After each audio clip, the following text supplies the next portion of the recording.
Olá, sejam bem-vindos à nossa aula que daremos hoje sobre propósitos e objetivos na revitalização.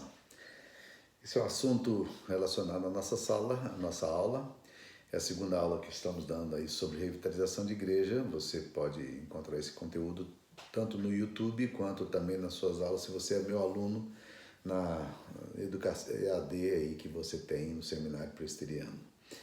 Pois bem, a pergunta que fica para nós hoje na nossa aula é qual é o propósito de revitalização da igreja? Qual é o objetivo? Por que nós realmente estamos interessados nessa temática? O que isso ocupa a nossa reflexão? Por que isso ocupa a nossa percepção como pastores, como líderes? Por que nós deveríamos estar preocupados com isso? Por que revitalizar a igreja, né? E uma das coisas importantes que a gente precisa entender é os motivos que estão por detrás disso, as intenções que nós temos por detrás disso aí, né?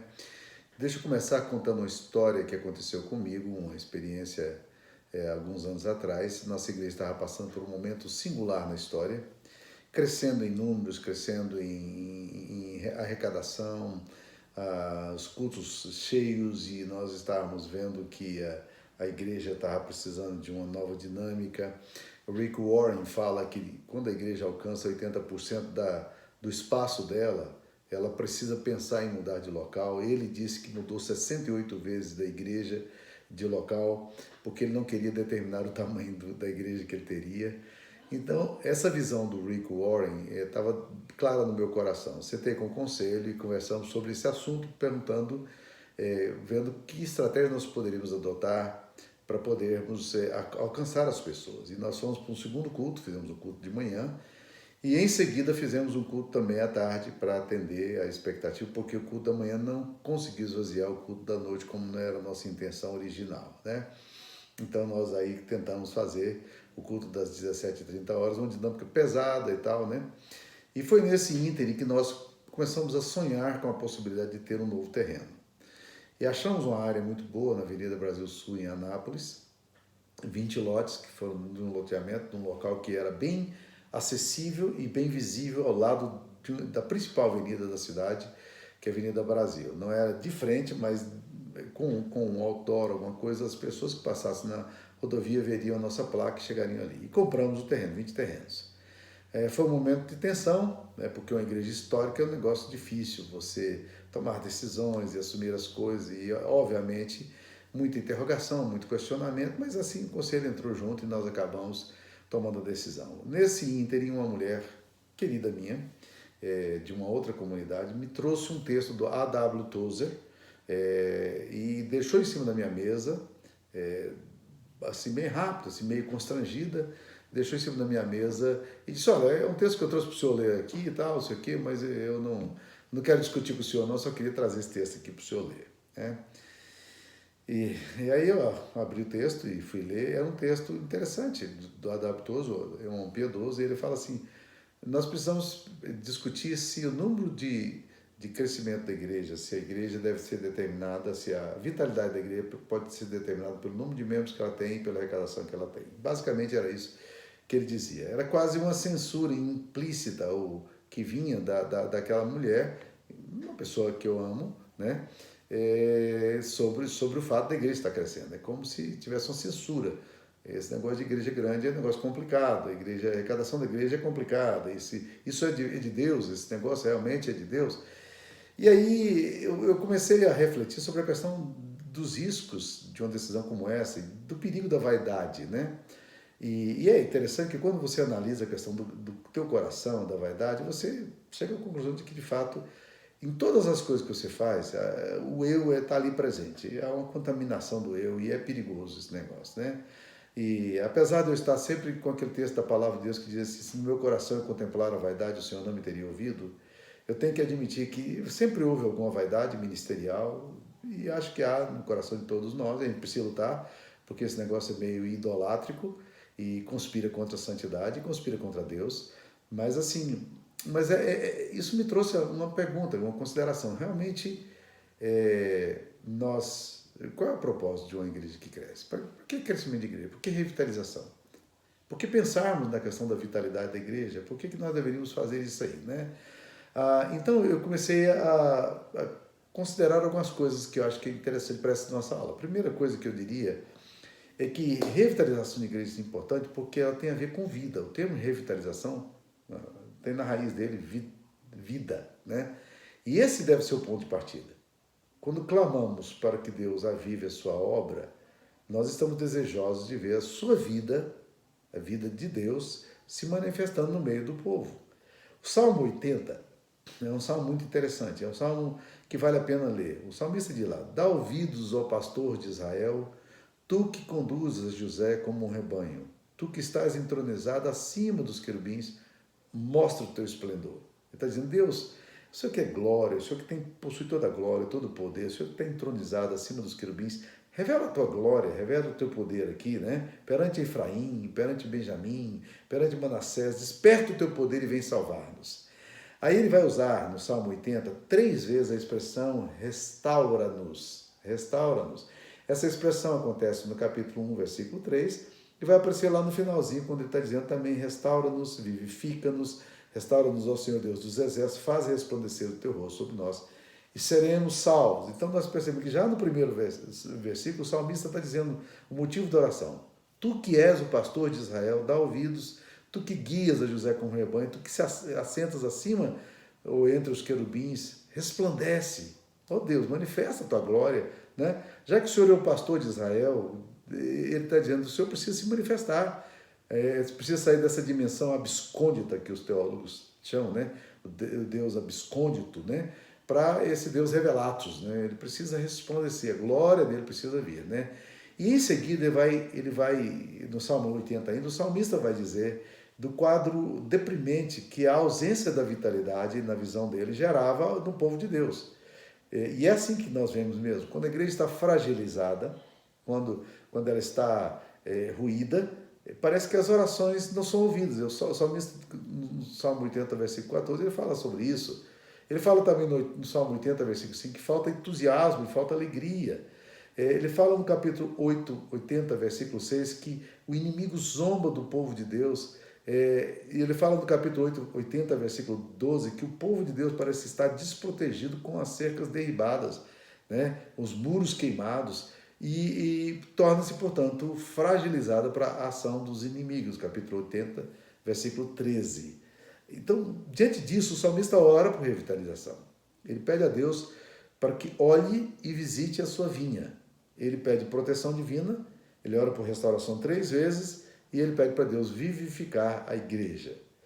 Bem, isso já seria um motivo central para nós. Nós pensamos em revitalização porque, quando falamos de revitalização, estamos pensando, considerando o fato de que a revitalização traz vida. Parece meio redundante, mas é isso mesmo, né? A revitalização traz vida. E qual é o tema central das Escrituras? Se você ouve diferentes autores, se você, por exemplo, von Groningen, que é um teólogo reformado, ele escreveu A Família da Aliança, ele afirma que a palavra-chave na Bíblia é pacto, ou aliança. Stanley Jones afirma que a palavra central na Bíblia é vida. E Rick Warren afirma que a palavra central na vida são relacionamentos. Então, pela opinião desses homens de Deus, você já pode perceber que para todos esses temas aí são centrais, tanto relacionamentos, quanto vida, quanto pacto, né? Mas uma das coisas que são centrais na Bíblia é essa questão da preocupação constante, da revitalização do povo de Deus, de uma igreja de um povo de Deus deixar de ser frio, apático, morno, porque isso não glorifica a Deus, né? Então, nós precisamos considerar, nós precisamos tratar a questão da revitalização, exatamente porque revitalização tem a ver com a vida. E essa seria a primeira razão para mim aí, né? Nós temos tido migalhas da graça de Deus, muitas vezes a gente olha as igrejas fragilizadas, né? E por que a gente ora pela revitalização, né? Normalmente nós oramos pelos problemas emergenciais, mas não consideramos a urgência de orar para que Deus avive a sua obra, como Abacuque ora: aviva, ó Deus, a sua obra, e no decorrer dos séculos torne-a conhecida, né? Então, quando clamamos para que Deus avive a sua obra, estamos desejosos de ver a manifestação de Deus em nós. O Stanley Jones, o missionário metodista, ele afirma que ele faz uma comparação entre cisterna e poço artesiano. Ele fala que na cisterna você precisa de uma bomba manual e vamos tirando um pouco de água que dá para sobrevivência. Mas quando você tem um poço artesiano, esse poço artesiano, ele faz a água brotar espontaneamente. Martin Lloyd Jones afirma que o grande problema da vida cristã não é a negação da verdade, mas a falta de desejo de aplicar a verdade de Deus às nossas vidas. Nós não precisamos de melhores métodos, de organizações, mas nós precisamos de um poder que entre em nossas vidas e nos quebrante e nos restaure. Nós precisamos do poder do Deus vivo que nos restaura, né? Então, precisamos da vida. Não da vida artificialmente comprada nas boutiques, nos salões de beleza, na fogueira das vaidades, em ministérios autocentrados, que exalta a figura do pastor e tudo, mas precisamos de uma vida dentro da igreja, revelando-se na igreja de Cristo. Por isso que Abacuque ora: aviva a tua obra, ó Senhor, no decorrer dos anos, e no decurso dos anos, faze-a conhecida. É uma oração para Deus dar a vida plena, abundante, porque a gente precisa realmente disso aí, dessa vida de Deus, essa vida que jorra de Deus. Então, tanto o salmista quanto o profeta oram por isso. Então, a primeira razão, nós precisamos de revitalização, porque a igreja de Cristo precisa de vida. Segunda coisa, revitalização é importante porque sem a vida que jorra do trono de Deus, a igreja não avança. Nós vamos ter um capítulo adiante que é o Espírito Santo na vida da igreja, e nós vamos tratar especificamente disso aí. Mas como um corpo vivo, a igreja de Cristo precisa de saúde para resistir. Nós estamos aí no meio de uma pandemia e a gente sabe quão importante é que o sistema imunológico do corpo esteja bem para resistir ao ataque de vírus e bactérias. O único poder que pode dar resistência à igreja contra o maligno, contra o mundanismo, o único poder que protege a igreja vem de Deus. É só da graça de Deus. Essa vida que sai diretamente de Deus para a sua igreja que dá estabilidade, dá resistência para enfrentar o mundo e o diabo. No Salmo 80, como disse, por 3 vezes o salmista ora por restauração. Salmo 80, versículo 3, 80, versículo 7 e 80, versículo 19. Restaura-nos, ó Deus, faz resplandecer. Deus nos restaura. Restaura-nos e seremos salvos. Restaura-nos, faz resplandecer e seremos salvos. Restaura-nos, ó Senhor, faz resplandecer o teu rosto e seremos salvos. Essa preocupação, Deus, o Senhor é que faz, se o Senhor não fizer, né? É o apelo de um homem de Deus para que algo espiritual aconteça. Algo precisa acontecer. E precisa ser feito por Deus. Nenhum esforço humano é capaz de gerar saúde que o povo de Deus, combalido e fragilizado, pode fazer. Então a oração é clara: restaura-nos, Senhor. Um antigo hino escrito por Samuel Trevor Francis, em 1874 a 1925, é um dos hinos que eu mais aprecio. Ele diz que fortalece a tua igreja, ó bendito Salvador. Dá-lhe tua plena graça ao renovo o teu vigor. Numa outra tradução ele fala assim: sem tua graça ela murcha, ficará sem vigor. Então vivifica-nos, vivifica nossas almas, ó Senhor. Deus precisa vivificar a igreja. Só Jesus, só o Espírito Santo pode trazer essa revitalização. E sem essa revitalização, sem essa vida que jorra do trono de Deus, do poder de Deus, da presença do Espírito, a igreja não avança. Não há possibilidade de uma igreja estar com dinâmica missionária boa, dos crentes vivendo um desejo legítimo por uma vida de santidade, sem que isso aconteça. A igreja precisa de revitalização. Mas mais importante do que tudo, a terceira razão que eu daria, é que a igreja precisa de revitalização para glorificar a Deus. Quando a reforma protestante fala do Soli Deo Glorii, uma das solas da reforma, ela estabelece um dos mais importantes princípios e razão da existência da igreja. Ela existe para a glória de Deus. A igreja não existe para sua automanutenção, para sua sustentação, nem para salvar os perdidos ela existe. Ela existe para glorificar a Deus, que implica em salvar os perdidos. A igreja não existe para pregar, ela existe para a glória de Deus. Então, ela só glorifica a Deus, obviamente, pregando. A igreja não existe para dar testemunho, ela existe para a glória de Deus. Óbvio que ela só dá testemunho da glória de Deus, se ela der glória a Deus, né? Todos os atos missionários da igreja, o povo de Deus faz missão porque anseia que Deus seja glorificado entre as nações, é o nome do Senhor. Esse é o objetivo da obra missionária. E apesar de entendermos que a obra missionária trará graça e alegria às nações pagãs, aos incrédulos, livrando da superstição, do paganismo, o alvo principal da obra missionária não é outro senão promover a glória de Deus. O salmista, o profeta Isaías fala assim: as nações verão a tua justiça e todos os reis a tua glória.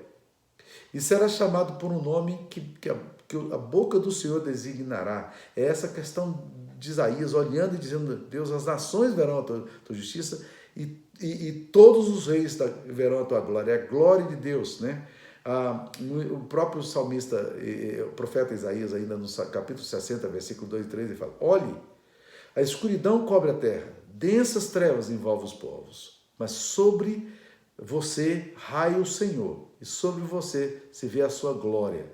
As nações se encaminham para a tua luz e os reis para o esplendor que te nasceu. Então essa coisa, o salmista 67 fala assim: louvem-te os povos, ó Deus, louvem-te os povos todos. O desejo do salmista é que Deus, o Deus verdadeiro, seja glorificado entre todas as nações, que a glória de Deus se torne manifesta. Não raramente a gente faz um equívoco aqui. Nós pensamos que a principal tarefa da igreja é a obra missionária, né? A missão da igreja é fazer missão. Nós já ouvimos tantas vezes esse slogan aí, claro, né? Mas a missão da igreja não é fazer missão. Sem dúvida, missões é uma prioridade da igreja. A igreja, mas não é o seu objetivo último e primeiro. A adoração a Deus, na verdade, deve ser sua razão de existir. A igreja existe para a glória de Deus. John Piper afirma que quando esta era terminar e todas as raças, tribos e nações estiverem diante do Cordeiro de Deus, a obra missionária não terá razão de existir, mas o culto a Deus continuará existindo. Missões é apenas uma atividade temporária da igreja, mas o culto a Deus, a glória de Deus, permanecerá para todo sempre. O Salmo 67 vai fazer essa relação de forma muito interessante. Ele fala assim: louve-te os povos, ó Deus, louve-te os povos todos, para que se conheça na terra o teu caminho. O objetivo é para quê? Esse para quê que tem a ver com a glória de Deus. Essa é a razão da obra missionária. O objetivo da missão, portanto, em última instância, não é abençoar os povos que recebem missão, mas trazer a glória ao nome de Deus. O alvo final não é a promoção da igreja, mas a promoção da glória de Deus. Então, a revitalização, o propósito da revitalização, o objetivo da revitalização é porque só uma igreja revitalizada pode glorificar a Deus. O amor a Deus deve ser um motivo missionário, mas a adoração é o objetivo central. E a obra missionária é resultado da adoração e do amor a Deus. John Piper, mais uma vez citando, ele diz que a paixão por Deus no culto precede a oferta de Deus da pregação. Faz missão quem ama o Senhor e tem interesse na glória dele, na glória dele, porque o que está em foco é o culto. Quem deseja adorar a Deus fará missão, mas missão é consequência do amor e do anseio pela glória de Deus. Há um famoso puritano chamado Andrew Murray, num sermão dele sobre adoração e missões, pregado há mais de 100 anos, ele afirma uma coisa interessante. Ele disse: quando buscamos saber por que, com tantos milhões de cristãos, o verdadeiro exército de Deus que está enfrentando os exércitos da escuridão é tão pequeno, a única resposta é falta de coração e entusiasmo. O entusiasmo pelo reino de Deus está faltando, porque há tão pouco entusiasmo pelo rei. Então ele diz: o fato da obra não acontecer não é porque a gente perdeu o entusiasmo pelo reino, é porque a gente perdeu o entusiasmo, na sua essência, pelo rei. A prioridade última do povo de Deus é glorificar a Deus e, como resultado dessa adoração, a obra missionária, a construção da igreja, a revitalização da igreja. Uma igreja que experimenta vitalidade, que jorra do Espírito, ela se torna liberta do cinismo religioso e moral, né? Quando Deus se revela, a história da igreja muda. Quando o avivamento ocorre, algo de extraordinário acontece e surge tristeza segundo Deus, arrependimento genuíno. Mas somente a obra de Deus, renovando a sua igreja, pode capacitar a um testemunho autêntico e essa luta contra as trevas. é Deus operando nas profundezas do coração, desmascarando as defesas e artifícios fugazes, é Deus agindo na igreja, trazendo vida à igreja, que vai livrando a gente de uma religiosidade cheia de vícios e de artimanhas. Avivamento, portanto, é Deus colocando um novo princípio em nós, que resulta num novo homem criado segundo Deus, em retidão e justiça procedentes da verdade. Então, nós precisamos entender isso aí. Agora, quando você vai para Abacuque, Abacuque também ora por vitalidade, por revitalização. Ele diz, aviva a tua obra, ó Senhor, no decorrer dos tempos e no decurso das gerações, torne-a conhecida. Mas ele, nessa oração, ele diz, antes de orar e fazer essa oração, ele diz assim, tenho ouvido, ó Senhor, as tuas declarações e me sinto alarmado. Aviva a tua obra, Senhor. Aviva a tua obra, Senhor. E no decorrer dos anos e no decurso das gerações, faze-a conhecida. Vamos ver alguns princípios curiosos que Abacuque coloca aqui sobre essa questão de revitalização. Por que ele ora? Aviva a tua obra. Primeiro, ele fala que revitalização é obra exclusiva de Deus. Por isso que ele está orando. Aviva a tua obra. Não é competência nossa.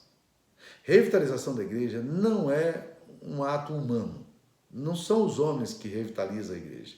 Não é a estratégia da igreja que vai revitalizar. Não é os melhores recursos. Não é o melhor marketing. Nada disso revitaliza a igreja de Cristo. O que traz vitalidade da igreja de Cristo é a própria presença de Deus em nós. Somente Deus pode gerar. Por isso o profeta ora, aviva a tua obra, Senhor. É Deus quem aviva.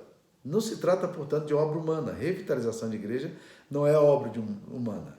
Você pode gerar artificialismos, os seres humanos podem gerar emocionalismos, manipulações sentimentais, mas isso não redunda em avivamento. E isso não traz vitalidade. No máximo, você pode produzir uma comunidade aí eufórica, entusiasmo humano, né? Pessoas que se tornam veneradas pela super espiritualidade, mas tudo isso é o oposto do avivamento, porque o centro não é a glória de Deus, mas o centro é o antropos, é o ser humano, né? Então isso nada mais é quando o ser humano é que está no meio, no centro de qualquer revitalização, avivamento, né? Na verdade, trata-se de carnalidade travestida de espiritualidade. Portanto, é uma coisa oposta à revitalização e oposta ao avivamento. É tudo o contrário. Então, Abacuque entende bem. Aviva a tua obra, Senhor. Quem revitaliza, quem traz vigor à igreja, quem traz vida à igreja, é o Senhor. Portanto, é obra exclusiva de Deus. Mas Abacuque vai num outro ponto interessante aqui, que ele não apenas afirma que a revitalização é obra exclusiva de Deus, mas ele fala que revitalização demonstra que a obra é de Deus. Por isso o texto diz, aviva a tua obra. A obra é de Deus, portanto tem a ver com o próprio Deus. Nesses dias aí de pandemia, logo no início, uma das preocupações que veio para o meu coração era a questão, as pessoas, como é que vai ser a vida da igreja nesse tempo? Né? Estamos aí já há 6 meses nessa questão, não temos cultos públicos, se temos com todos os rigores aí, negócio complicado e tal, o que vai ser da igreja? Como é que ela vai se manter? Nós temos aqui vários obreiros, vários missionários, nós temos a estrutura toda para pagar, nós precisamos de recursos para pagar as contas, de pagar salário, como é que vai ficar essa situação toda, né? E a minha esposa, acho que ela percebeu num determinado momento essa coisa, ou se não percebeu, ela falou pelo Espírito para a minha vida, uma coisa que eu estou cansado de dizer para todo mundo, né? A obra é de Cristo. Jesus diz, eu edificarei a minha igreja e as portas do inferno não prevalecerão contra ela. Mateus 16, 18. Eu edificarei o quê? A minha igreja. Nós precisamos entender que revitalização demonstra que a obra é de Deus, é minha igreja. João Batista entendeu mais do que ninguém isso quando, lá no capítulo 3 de João, os discípulos de João chegam e falam assim, olha, Senhor, as pessoas começaram a seguir Jesus, estão largando, muitos estão te abandonando e tal. Aí ele diz assim, e eu acho fantástica essa frase dele, ele fala assim, Quem tem a noiva é o noivo. O amigo do noivo apenas se alegra com ela, com ele, né? Eu estou feliz com o noivo estar com a noiva. A igreja de Cristo.